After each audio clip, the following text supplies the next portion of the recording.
Alright, this will be an introduction to the complex polar form.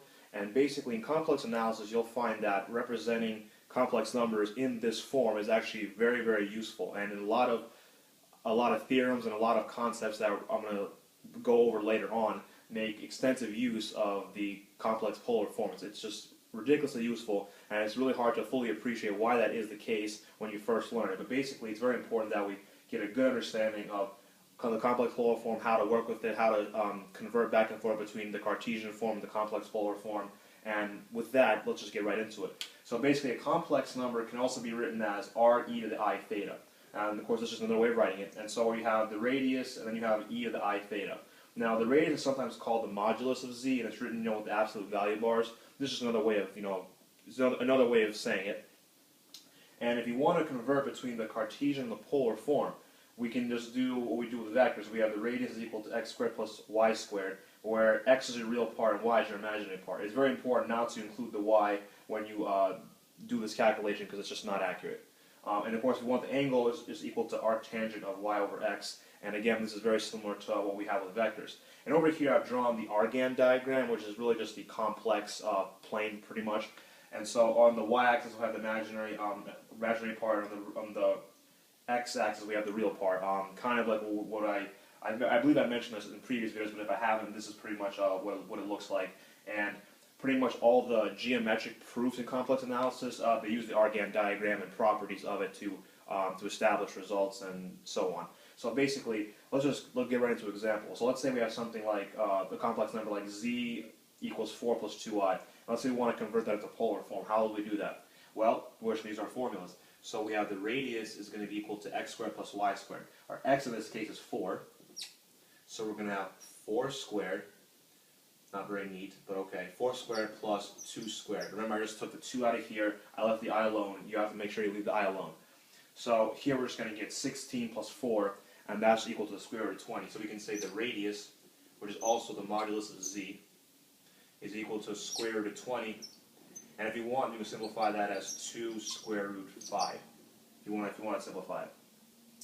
Now, what if we want to find the angle? Because we're not done yet. We have to find the angle as well. So we have to do theta is equal to the arctangent of y over x, which is going to be the arctangent of 2 over 4, which is the arctangent of 1/2, which does not have a specific value in the unit circle. So we're just gonna leave it in this form. We're just gonna say arctangent of 2 over 4. So let's just say 4 plus 2i can also be written as 2 square root 5 e to the I, and our theta is arctangent of 1/2. So we can just say arctan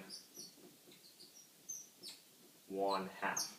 Not very neat, and of course this is part of the best example to show, but that's really the idea. All we're really doing is we're just simply taking this, getting our r and getting our theta, and we're just simply rewriting it. That's pretty much all we're doing. And so, and then we can do something similar for over here. What if we just did 3 minus 3i? Let's just go over the same approach. So we'll just do, so r is going to be in this case equal to 3 squared plus a negative 3 squared, which really you don't have to write the negative because when you square it, it's just positive. So you're going to have 9 plus 9, square root of 18. R is equal to the square root of 18, and if you want, you can write that as 3 square root 2. Yeah, 3 square root 2.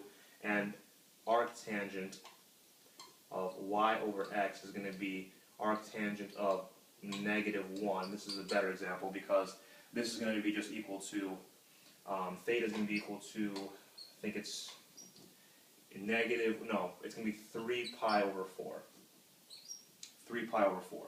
And actually, let me think about that. Actually, that's actually not correct because when you take this angle, you have to keep in mind that what in here is negative. The y is negative. The y is negative. So really, I have to be in the fourth quadrant. So actually, I made a common mistake. So it's important that when you take the angle, that you pay attention to where the quadrant is supposed to, where you're supposed to land, which quadrant you're supposed to land in. So really, it should be 7 pi over 4. 7 pi over 4, and that's simply because the y is negative, the x is positive, so we have to be in here. If it was the other way around, we would be in that quadrant. So it's very important that we get it right. So here, we can say 3 minus 3i is equal to 3 square root of 2 e to the I we can just bring the negative out here. I negative 7 pi over 4. We can write it like that. Now, again, all we really did was we simply just took our x's and the y's, put it into r, and then we found our angle using the arctangent y over x. And sometimes you get nice angles, other times you won't get nice angles. And of course, when you do these, make sure you get in the right quadrant, because even I made the mistake here. So really, that's pretty much all there is to it. The one last thing before I want to wrap up this video is there's an alternative way of writing the theta.